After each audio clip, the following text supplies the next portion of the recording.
আমি জানি পারি তোমার আর এখানে থাকতে একদম ভালো লাগছে না, আমি জানি পারি কেন লাগছে না তাও জানি। কেন লাগছে না বলো দেখিনি? হ্যাঁ কেন লাগছে না বলো বলো বলো বলো। আমি জানি পারি, আমি তোমার মনের সব কথাই তো বুঝতে পারি। এই ঘরে থাকতে একটু মন টিকছে না গো। হ্যাঁ আমি ভাবলাম ভালো হয়েছে বাপু, আমাদের 8 দিন বাদে আমাদের নীলকুমার ফিরেছে, আমাদের দুয়োরানির দুঃখ ঘুচবে। আমি বলি যা দুয়োরানি যে কেরমে কেরমে মনে মনে সুয়োরানি হয়ে আছে তা কেমন করে জানবো বলো দেখিনি? হ্যাঁ কত বড় কাণ্ড, ওর মুখ দেখতেও আমার আর ইচ্ছে করছে না। খুব মেরেছি কালকে, খুব মেরেছি। হ্যাঁ না না, এটা ঠিক করনি, কাজলের গায়ে হাত দেওয়াটা তোমার ঠিক হয়নি পারি। গায়ে হাত দেবো নিকো? হ্যাঁ গায়ে হাত দেবো নি তো কি করবো, পুজো করবো? হ্যাঁ এত বড় একখানা অন্যায় করেছে, এমন ধারা কথাখানা মুখের ওপর বললো, ছি ছি ছি ছি ছি ছি ছি, লজ্জাও করে না। হ্যাঁ ছি, আমি কি করেছি জানো তো, আমি কি করেছি জানো তো, দুম দুম দুম দুম করে ওকে মেরেছি। ছি ছি ছি ছি, কি লজ্জার কথা বাবা, কি লজ্জার কথা। আমাদের নীলকুমারের মুখটা না একদম ছোট্ট হয়ে গিয়েছে, তার মনখানা কত খারাপ হয়েছে বলো দেখিনি। তবেই না সে তার নকল বইয়ের সঙ্গে আবার নতুন করে ঘক্কর কথা ভাবছে। না না পারি, তুমি এইসব নিয়ে একদম আর ভেবো না। দেখো এইসব নিয়ে তুমি চিন্তা করে তো কিছু করতে পারবে না, যা হবার সেটা হবে। তুমি ভেবে কি করবে বলো? দেখো ওরা বড় হয়েছে, ওদের জীবনের যা সিদ্ধান্ত ওদের নিজের নিতে দাও, তুমি তো ভেবে কিছু করতে পারবে না। খামোকা তোমার সময় নষ্ট, মন খারাপ হয়ে যায়। তার চেয়ে কতদিন তুমি গান গাওনি বলো তো পারি? তোমার তো গান গাইতে হবে, লোকে কত ফাংশন আসছে তুমি ফিরিয়ে দিচ্ছ, গান গাইতে চাইছো না, এটা কি হয় বলো? তোমার তো গান গাইতে হবে। ও আমার দিকে দেখো দেখো, আমার বাবা তো একদিন হাসপাতালে ভর্তি ছিল বলো, বাবার শরীরটা তো ভালো ছিল নি। বাবা না থাকলে আমি কখনো ফাংশনে গিয়ে গান গাইতে ইচ্ছে করে বলো? আমি সেটা জানি, আমি সেটা বুঝি পারি যে বাবার শরীর খারাপ হলে তোমার গান গাইতে ইচ্ছে করে না, কিন্তু বাবা তো এখন সুস্থ, বাড়ি ফিরে এসছেন। তো এবার যদি তোমার কাছে ফাংশন টাংশন আসে তুমি গাও। দেখো লোকে তো তোমার গান শুনতে ইচ্ছে করে, তারা তো চায় তোমার গান শুনতে, তা তাদেরকে ফিরিয়ে দেওয়াটা উচিত হবে। এখন আমি গানখানা কি করে গাইবো বাপু? এখন গানখানা কি করে গাইবো? এখন তো আমার মেয়ে আসবে। হ্যাঁ মেয়েকে ফেলে আমি গান কেমন ধারা গাইবো বলো দেখিনি? কেমন করে গাইবো? হ্যাঁ মেয়েই আসবে, মেয়েই আসবে। আর যদি ছেলে আসে? না না না না না না না না, কোনো ছেলে পুলে আসবে না, কোনো ছেলে আসবে না। হ্যাঁ শুধু মেয়েই আসবে। আমাদের কাজল জানি আমায় দাগা দিয়েছে বলে কি আমার মেয়ে আসবে না? আমার মেয়েকে আমি খুব সুন্দর করে মানুষ করবো বাপু, সে আমাকে এমন ধারা দাগা দেবে না, এমন ধারা কথাও বলবে না। হ্যাঁ তবে মেয়েই আসবে। হ্যাঁ কিন্তু মেয়ে যদি আসে তাহলে তো একদিন না একদিন তার বিয়ে দিতে হবে, বিয়ে দিতেই হবে। তা তখন যদি সে পর হয়ে যায়? না না না না না, আমার মেয়ের আমি কোনোদিনও বেদুনি। হ্যাঁ বাহ, তুমি তো নিজেই বিয়ে করেছো। ও হ্যাঁ বিয়ে দেবো। হ্যাঁ শ্বশুর বাড়ি যেতে হবে না, আমার কাছেই থাকবে। হ্যাঁ তুমিও তো তোমার বাবা আমাকে ছেড়ে চলে যেতে চাইছো, সেও যদি চায়? না না না না না, আমি তো চলে যেতে চাইছি অন্য কারণ আছে। আমার ইচ্ছে করে না তোমার সঙ্গে একটা সংসার করতে। হ্যাঁ আমার ইচ্ছে করে না কো। তাছাড়া এই বাড়ি থেকে আমার মন উঠে গেছে, আমার 1 মিনিট আর হেঁটে থাকতে ইচ্ছে করছে না গো। হ্যাঁ কিন্তু সেও যদি চলে যেতে চায় তখন তুমি কি করবে বলো সেটা? না শাশি এমন ধারা কথা বলবে না কো। হ্যাঁ আমি তাকে খুব সুষ্ঠুভাবে মানুষ করবো, সে এমন ধারা কথা কইতেই শিখবে না। হ্যাঁ আর আমার মেয়ে আমার ছেড়ে কোনোদিনও করতেও যাবে না। কেন বলো? কেন? আমি তো তাড়াতাড়ি করে ধপ্পা করে মরে যাবো ছাড়। হ্যাঁ সে আমাকে ফেলে পালিয়ে যাওয়ার সুযোগও পাবে না, আর আমিও তাকে ফেলে কোথাও কোনোদিনও যাবে না। চুপ চুপ চুপ। অর্থদা আসবো? হ্যাঁ এসো এসো। বলছি ব্যাটে বলে হচ্ছিল না কদিন ধরে, যখন তুমি থাকো তখন আবার আমি থাকি না, যখন আবার আমি থাকি তখন আবার তুমি থাকো না। তো সেই জন্য আজকে মিনু বললো যে অর্থদা রয়েছে, তাই চলে এলাম। ঠিক আছে ঠিক আছে, বসো বসো। তো মিনু আজকে স্কুলে যাওনি? আমলে যা, তুমি জানো নি কো মিনুর তো বাচ্চা কাচ্চা হবে, ওই জন্য ভাই স্কুল যেতে দেয় না কো। বাহ বাহ বাহ বাহ, কনগ্রাচুলেশন। খবরটা অবশ্য আমি জানতাম, কিন্তু সামনাসামনি দেখা হয়নি বলে আমি আর কনগ্রাচুলেট করতে পারি। ভালোই করছি স্কুল ছুটি নিয়ে, এই সময় একটু সাবধানে থাকা দরকার বুঝলে। আর বলবেন না অমর্তদা, ওর যত কাণ্ড।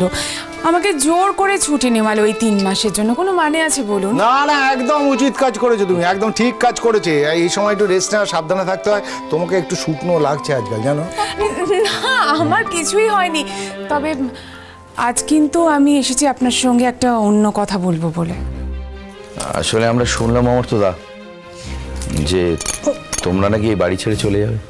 হ্যাঁ বাপু, আমাদের এখন এই ঘর থেকে মন উঠে গেছে, যা কেলেঙ্কারি হচ্ছে তোমাদের ঘরে। হ্যাঁ অমর্তদা, রাঙা দিদিকে নিয়ে কি তুমি অন্য কোথাও গিয়ে থাকতে পারবে? এই বাড়ির মধ্যে এত লোকের মাঝখানে ও থাকে, একা একা কি ও থাকতে পারবে? হ্যাঁ ঠিকই তো অমর্তদা, আপনি তো থাকবেন কাজে কর্মে, কে দেখবে বাড়ি দিকে? সেই সব ব্যবস্থা করতে একটু দেরি হয়ে যাচ্ছে মিনু। আমি একজন খুব বিশ্বস্ত লোকের সন্ধানে আছি, দু এক জায়গায় কথাও হয়েছে। আশা করি পেয়ে যাব যে আমার অ্যাবসেন্সে আমারই মতো যত্ন করবে পারিকে। নিজেদের লোক ছাড়া তেমন কি কেউ করে অমর্তদা? করবে না মানে তাই ঘেঁটি ধরে খাওয়াবো, বুঝতে পারছিস? বলবো অচুকওয়ালা মানুষ নে যতন কর, কবিনি মানে। এই তো মানুষ, একে নিয়ে আপনি আলাদা সংসার করার কথা ভাবছেন অমর্তদা? পারির জীবনে আমি কোনো আকাঙ্ক্ষা অপূর্ণ রাখতে চাই না মিনু। আর 5টা মেয়ে সংসার করতে গেলে যা যা চায় আমি সবগুলোই, মানে সব কিছুই পারিকে দিতে চাই। একটা চেষ্টা করে দেখা যাক না, ফেল করে গেলে তো এবারই আছি। না তা নয়, ভাবছিলাম যদি কোনো অঘটন ঘটে যায়। আমার ওপর ভরসা রাখো ছোটন। আর তোমরা তো কাছাকাছি রইলে, আর বড় বৌদির তো আবার বিরাট হুকুম যে এ পাড়া ছাড়া অন্য কোথাও যাওয়া যাবে না। তা এ পাড়াতেই একটা বাড়ির সন্ধান পেয়েছি, তোমরাও সবসময় খোঁজ খবর নিতে পারবে। না গেলে কি হয় না অমর্তদা?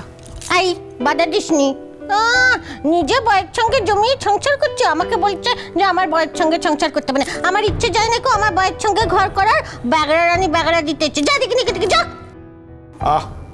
পারি, তুমি আবার অমন করে কথা বলছো।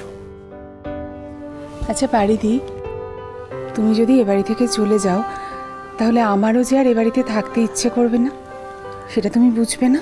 কত পাননি মিনু, কত পাননি। আয় বাবা, আমি তো একেবারের জন্য চলে যাচ্ছি নি। তোর কষ্ট হলে তুই আমার কাছে গিয়ে থাকবি, আমার কষ্ট হলে আমি তোদের বাড়িতে এসে থাকবো, এ তো চলতেই থাকবে বল। কিন্তু বিয়েওয়ালা এত বড় মেয়ে মানুষ ঘরে যদি চুপটি করে বসছে রোজ রোজ রেখে দিস, সারা জীবন কি নোকের কথা শুনবি? হ্যাঁ অমর্ত আঙ্কেল,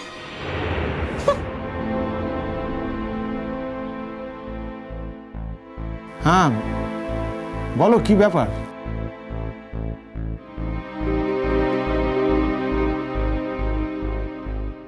শুনছি নাকি মোরপাই রাঙা পিসি ঘরটা ছেড়ে চলে যাবে। যদি সেটা সত্যি হয় তাহলে মো কথা বলতে এসেছি যে রাঙা পিসি তো এই বাড়িরই ছিল, এই বাড়িতেই থাক।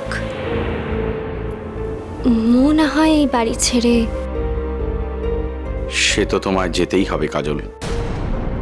যাকে ধরেছ সে কি তোমায় চিরকাল ছেড়ে বসে থাকবে? তিনি অবশ্য কেমন মানুষ সেটাও আমরা জানি না। এটাও তো হতে পারে যে তিনি বিবাহিত, তাহলে আদৌ তিনি কোনোদিন তোমাকে বিয়ে করবেন কিনা সেটাও কিন্তু একটা বিরাট ব্যাপার। মোর বাবার পাখরে ফিরে যাওয়ার কথাই বলেছি মিনু পিসি, অন্য কোথাও যাওয়ার কথা বলিনি। সেই পচা শামুকে পা কাটলে কাজল? তোমার কথা শুনে মনে হচ্ছে যার পাল্লায় পড়েছ সে কি কোনোদিন তোমায় মেনে নেবে?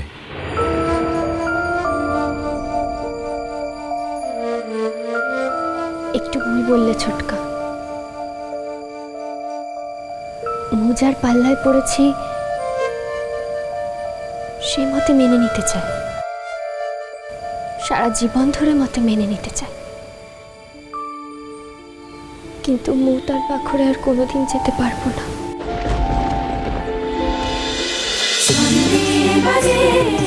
জন্মপথ